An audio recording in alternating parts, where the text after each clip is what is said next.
Olá, esta é mais uma edição da nossa aula sobre os sistemas de fixação biológica do N2 atmosférico.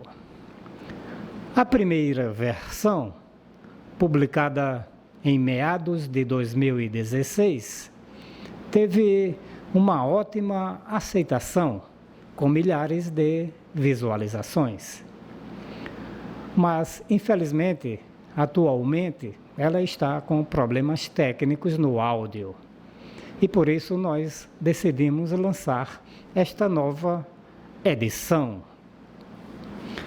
A fixação biológica de nitrogênio atmosférico é um dos processos biológicos mais importantes do planeta e talvez de todo o universo. Este processo nada mais é do que a conversão enzimática do N2 à amônia e é realizado por micro-organismos diazotróficos. Esses micro-organismos são exclusivamente procarióticos, englobando bactérias, actinomicetos e cianobactérias.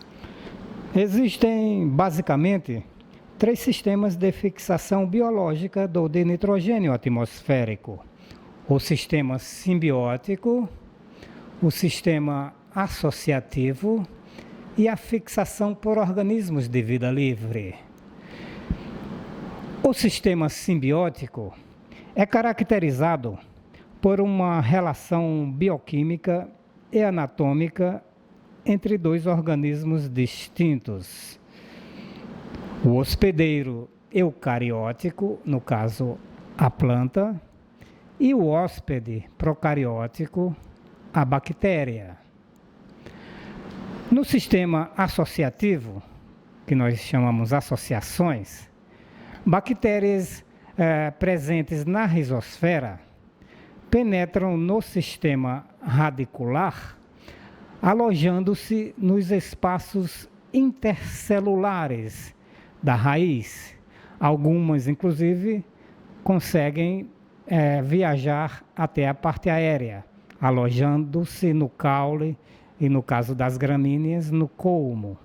Essas bactérias são chamadas de bactérias endofíticas e ali, naquela região intercelular da raiz e da parte aérea, elas fazem diversas atividades, incluindo a produção de substâncias reguladoras do crescimento e, é claro, também a fixação biológica do N2 atmosférico, beneficiando a planta.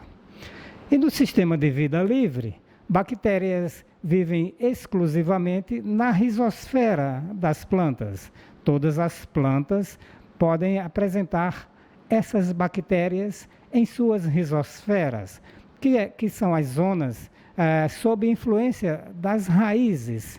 Aqui na rizosfera, então, elas também fazem inúmeras atividades, incluindo esse importante processo que é a conversão do N2 à amônia.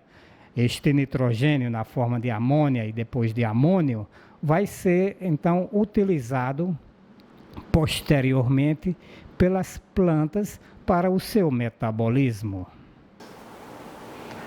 A simbiose mais estudada e mais importante do ponto de vista agronômico é a que ocorre entre plantas leguminosas e bactérias diazotróficas, destacando-se os gêneros Rhizobium e Bradyrhizobium.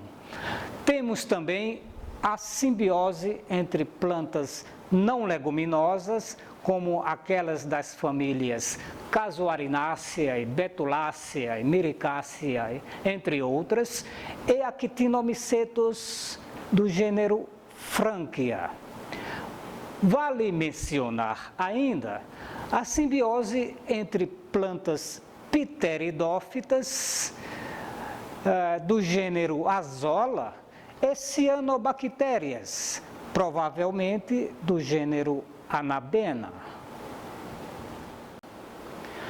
No sistema simbiótico, a fonte de energia das bactérias diazotróficas são os açúcares e outros metabólitos produzidos pela planta hospedeira a partir da fotossíntese. Na simbiose entre as leguminosas e os rizóbios, foram observadas quantidades entre 50 e 400 quilos de nitrogênio por hectare e por ano. Na simbiose entre não leguminosas e actinomicetos, foram obtidos valores entre 20 e 300 quilos de nitrogênio por hectare por ano. Esta relação é de grande relevância em ecossistemas florestais de regiões temperadas.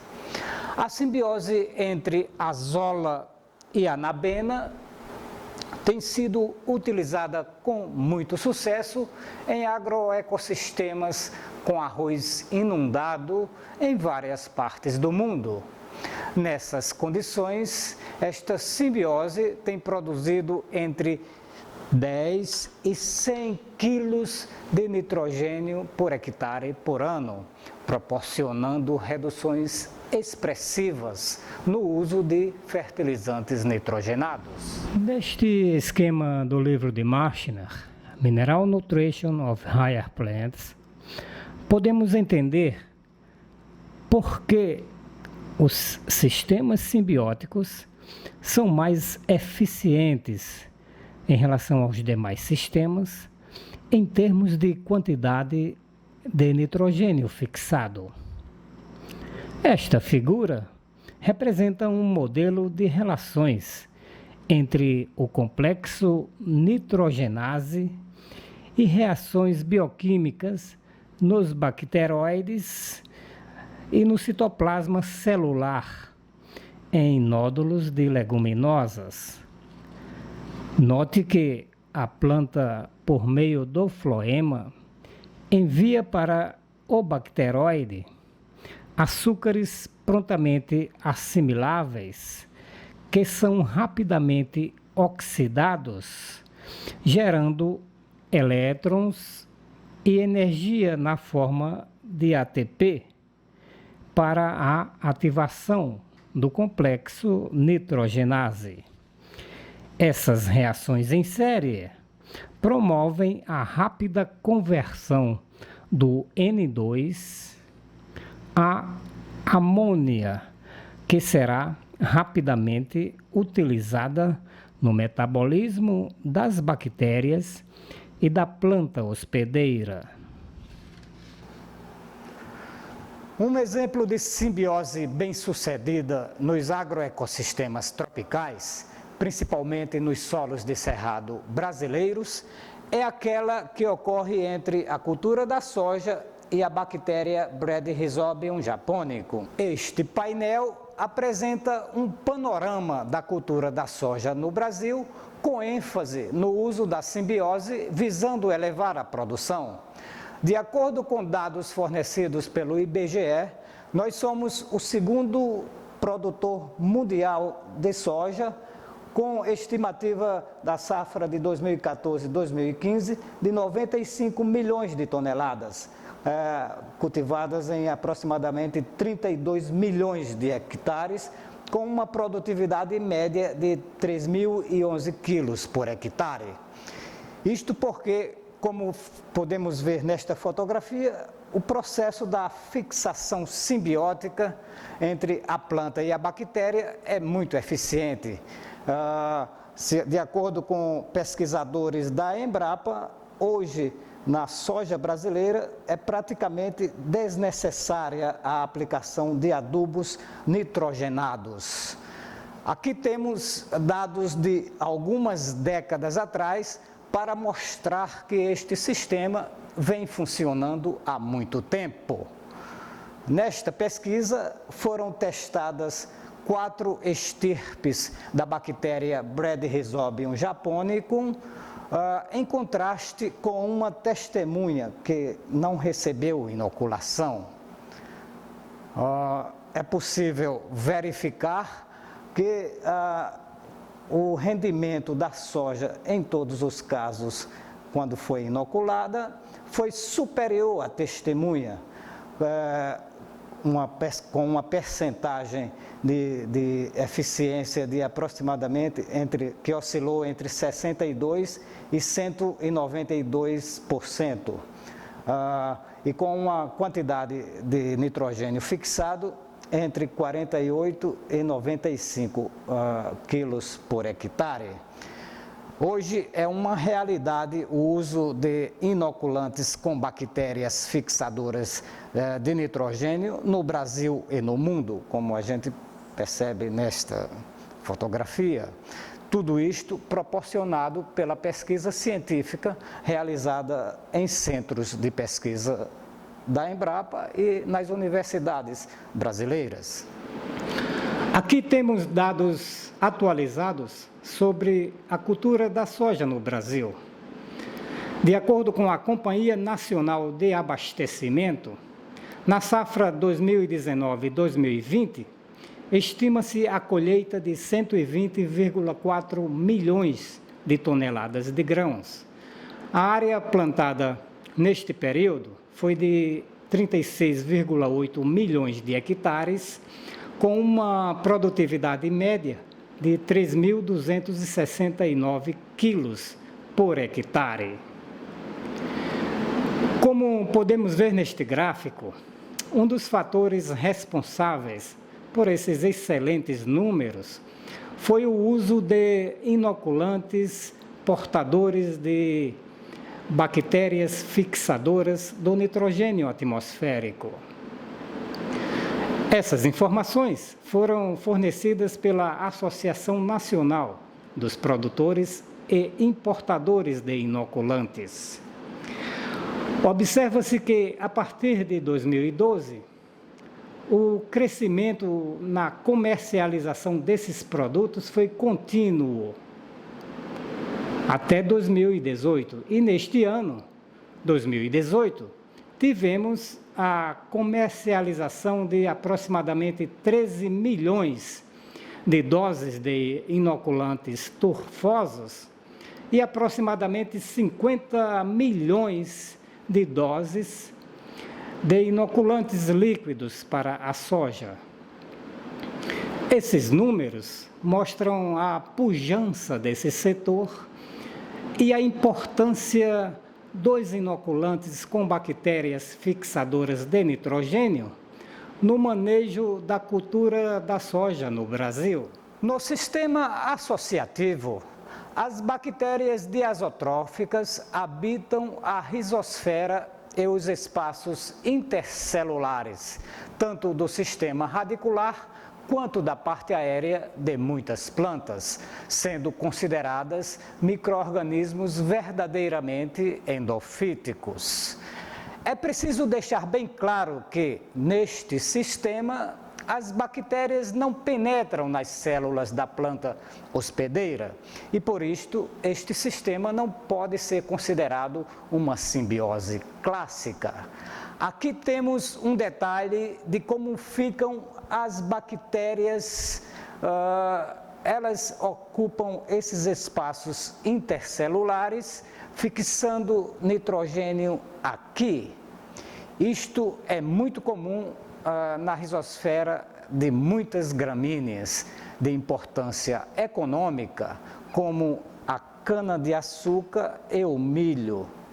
Destacam-se, inclusive, neste processo, bactérias heterotróficas que geralmente são abundantes em solos tropicais, como essas dos gêneros Azospirillum e Gluconacetobacter.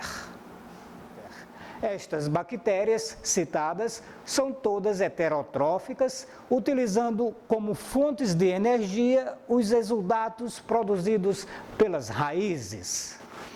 Os exudatos e outras substâncias produzidas pelas raízes são compostas por moléculas orgânicas muito grandes e, por isto, não são aproveitadas imediatamente pelas bactérias diazotróficas.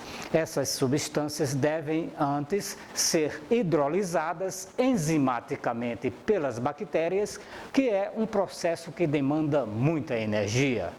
É principalmente por este motivo que a eficiência dos sistemas associativos é menor em relação aos sistemas simbióticos. Deve-se enfatizar, contudo, que devido aos avanços nas pesquisas, nos sistemas associativos foram obtidas quantidades de nitrogênio fixado bastante razoáveis, oscilando entre 10 e 200 quilos de nitrogênio por hectare e por ano.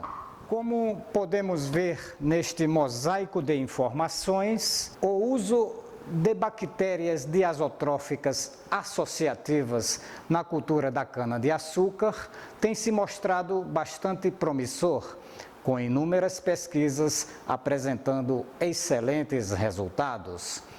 Aqui um panorama da cultura da cana-de-açúcar no Brasil, enfocando o uso racional do sistema associativo. De acordo com dados fornecidos pela Conab de 2016, nós somos o maior produtor mundial e a previsão de produção de cana para a safra 2015-2016 será de 659 milhões de toneladas, em uma área plantada de 8.996 hectares, atingindo uma produtividade média de 73.228 quilos por hectare. Neste cenário, estima-se o uso de 672 mil toneladas de fertilizantes nitrogenados. Aqui apresentamos dados de uma pesquisa comparando 5 variedades de cana-de-açúcar e a participação da fixação biológica do nitrogênio atmosférico na aquisição deste elemento pelas plantas. Observa-se que o efeito deste processo na nutrição da cana é muito grande, contribuindo entre 51% e 84% em relação às quantidades totais de nitrogênio absorvidas pelas variedades da cana. Esta fotografia mostra uma das principais bactérias diazotróficas associativas utilizadas nas pesquisas com cana-de-açúcar. A espécie é Gluconacetobacter diazotróficus. Pesquisadores da Embrapa, principalmente do Centro de Agrobiologia, no Rio de Janeiro, produziram um inoculante composto por esta bactéria, juntamente com outras espécies diazotróficas, resultados de pesquisas e aplicações diretas no campo têm mostrado que este produto tem proporcionado ótimos resultados, com uma redução significativa no uso dos fertilizantes nitrogenados na cultura da cana-de-açúcar em várias regiões do Brasil. Aqui também temos dados atualizados sobre a produção de cana-de-açúcar no Brasil, de acordo com a Conab.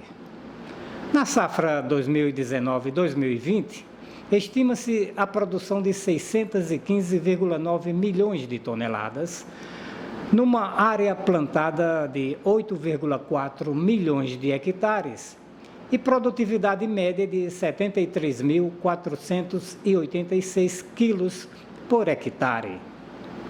Embora tenha havido uma retração na produção total e na área plantada em relação às safras anteriores, a produtividade média foi um pouco superior.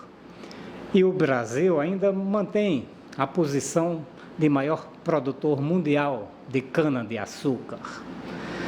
Neste cenário e em outras gramíneas de importância agronômica, o uso de inoculantes com bactérias fixadoras do nitrogênio atmosférico vem se consolidando nos últimos anos, principalmente a partir de 2014.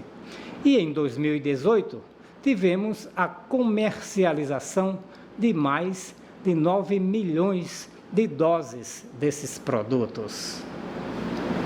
Isto mostra que hoje é uma realidade o uso de inoculantes na cana-de-açúcar e em outras gramíneas, e a importância das bactérias associativas no manejo das culturas, principalmente gramíneas, na agricultura brasileira. No sistema de vida livre, bactérias diazotróficas de diversos tipos metabólicos fixam nitrogênio de forma independente. Elas fazem esse processo em ambientes aquáticos, na superfície do solo e na região da rizosfera. A quantidade de nitrogênio fixada nesse sistema é bem menor do que nos sistemas simbióticos e associativos, mas a magnitude da fixação depende da espécie bacteriana envolvida no processo. No caso dos micro-organismos heterotróficos de vida livre, como espécies do gênero Azotobacter, que vivem na rizosfera, a quantidade de nitrogênio fixada oscila entre 1 e 5 quilos de nitrogênio por hectare por ano. Esta é considerada uma quantidade bastante modesta, e a baixa eficiência desses organismos heterotróficos deve-se principalmente à competição com outros nichos microbianos que atuam na rizosfera e também a fatores edafoclimáticos e fisiológicos que em algumas situações podem ser desfavoráveis.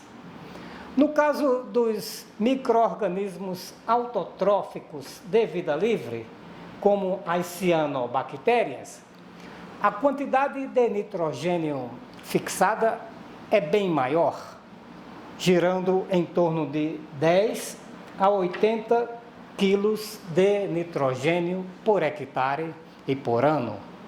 Esta maior eficiência dos organismos autotróficos deve-se ao fato de que eles também fazem a fotossíntese.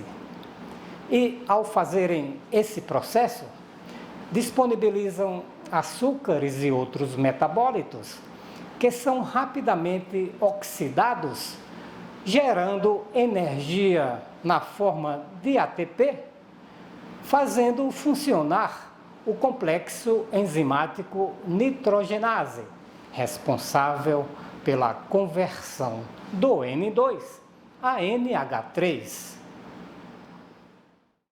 Aqui fornecemos algumas informações para enfatizar a importância dos micro-organismos de vida livre na fixação do nitrogênio atmosférico.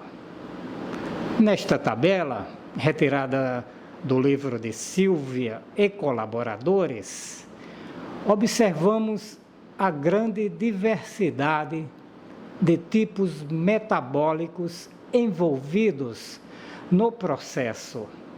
Então, temos bactérias aeróbias, aeróbias facultativas, microaerófilas, até as anaeróbias obrigatórias e as fototróficas. No caso de micro-organismos aeróbios muito atuantes nos solos tropicais, Destacamos esses gêneros Azotobacter, Azospirillum, Bayerinthia, entre outros. Inclusive, hoje nós já dispomos de produtos com esses micro-organismos para a aplicação em muitos agroecossistemas, principalmente com gramíneas. Então, temos esse inoculante aqui com Azospirillum, bastante utilizado na agricultura brasileira nos dias de hoje. Aqui temos uma colônia de bactérias do gênero Bayerinthia, que é muito ativa aqui nos nossos solos tropicais, os solos de cerrado, sempre vamos encontrar essas bactérias atuando aqui na rizosfera das plantas. No caso dos micro-organismos autotróficos ou fotolitotróficos, que fixam nitrogênio, destacamos aqui o grupo das cianobactérias, que é um grupo diferenciado de bactérias que tem essa dupla função: fazer a fotossíntese e fixar o nitrogênio da atmosfera. Aqui temos um representante do gênero Anabena e aqui do gênero Nostoc. Então, nessas células normais, essas bactérias, essas cianobactérias, fazem a fotossíntese. E nessas células diferenciadas, chamadas heterocistos, elas fazem o processo da fixação do nitrogênio da atmosfera. Essas bactérias vêm trabalhando há bilhões de anos no planeta e, segundo muitos especialistas, elas são responsáveis pela oxigenação da nossa atmosfera e pela grande diversidade de vida que temos hoje no nosso planeta. Enfatizamos que todos esses sistemas de fixação biológica do nitrogênio atmosférico são de extrema importância para a manutenção da vida no planeta. Contudo, com a invenção da agricultura, há mais ou menos 12 mil anos antes do presente, e a consequente evolução dos conhecimentos, a intervenção humana na otimização desses sistemas foi e continua sendo crucial para a sustentabilidade dos ecossistemas naturais e agrícolas e a supressão da fome no planeta Terra. Era isto que eu tinha para hoje. Vejo vocês noutra oportunidade. Tchau!